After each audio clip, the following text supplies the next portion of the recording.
ପ୍ରିୟର ଭାଇ ଭଉଣୀମାନେ, ଏ ଜଗତରେ ଆମେମାନେ ବାସ କରୁଅଛୁ। ନିରାଶ ସମୟରେ, ଦୁଃଖ ସମୟରେ, ବିପଦ ସମୟରେ କିଏ ସାହାଯ୍ୟ କରିପାରେ, କିଏ ଉଦ୍ଧାର କରିପାରେ?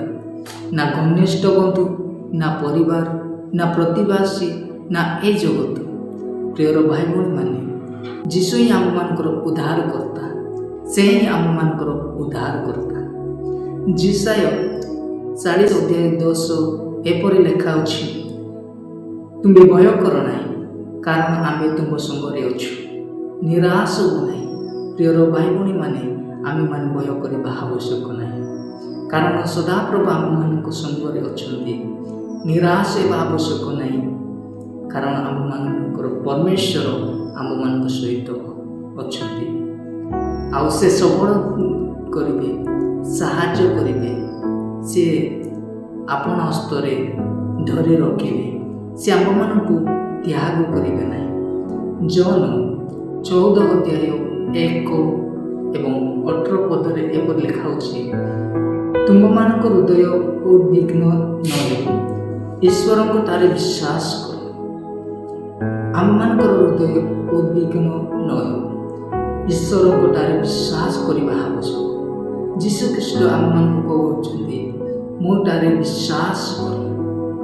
ଆମେମାନେ ତାଙ୍କଠାରେ ବିଶ୍ୱାସ କରିବା ଆବଶ୍ୟକ।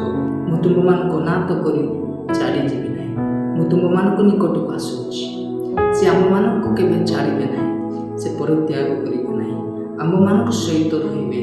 ପ୍ରିୟର ଭାଇ ଭଉଣୀମାନେ, ଆଜ୍ଞା, ବାପା ମା, ପରିବାର, ବନ୍ଧୁବାନ୍ଧବ, ପ୍ରତିବାସୀ, ଏହି ସମାଜ ଆମମାନଙ୍କୁ ତ୍ୟାଗ କରିପାରନ୍ତି, କିନ୍ତୁ ଯୀଶୁ ଖ୍ରୀଷ୍ଟ ଆମମାନଙ୍କୁ ପରିତ୍ୟାଗ କରିବେ ନାହିଁ।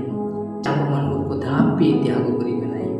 ପ୍ରିୟର ଭାଇ ଭଉଣୀମାନେ, ସଦାପ୍ରଭୁ ମୋର ପ୍ରତିପାଳକ, ମୋର ଅଭାବ ହେବ ନାହିଁ।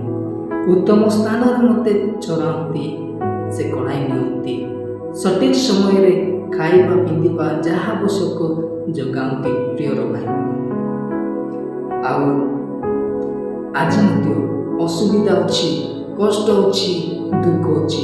ଆମମାନଙ୍କର ଆବଶ୍ୟକତା ଜାଣନ୍ତି, ସଠିକ୍ ସମୟରେ ପ୍ରଦାନ କରନ୍ତି। ସେ ଆମମାନଙ୍କୁ କେବେ ତ୍ୟାଗ କରିବେ ନାହିଁ।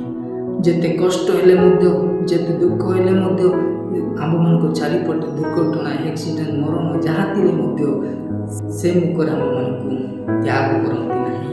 ସେ ଆମମାନଙ୍କୁ ପରିତ୍ୟାଗ କରନ୍ତି ନାହିଁ। ତାଙ୍କର ପାଞ୍ଚଣ ବାଡ଼ି ସାନ୍ତ୍ୱନା ଦିଅନ୍ତି, ରକ୍ଷା କରନ୍ତି। ସେ ଆମମାନଙ୍କୁ ଉଦ୍ଧାର କରିବେ। ସେ ଆମମାନଙ୍କୁ ରକ୍ଷା କରିବେ। ପ୍ରିୟର ଭାଇ ଭଉଣୀମାନେ, ଏ ବାକ୍ୟ ଦ୍ୱାରା ପରମେଶ୍ୱର ସମସ୍ତଙ୍କୁ ଆଶୀର୍ବାଦ କରନ୍ତୁ।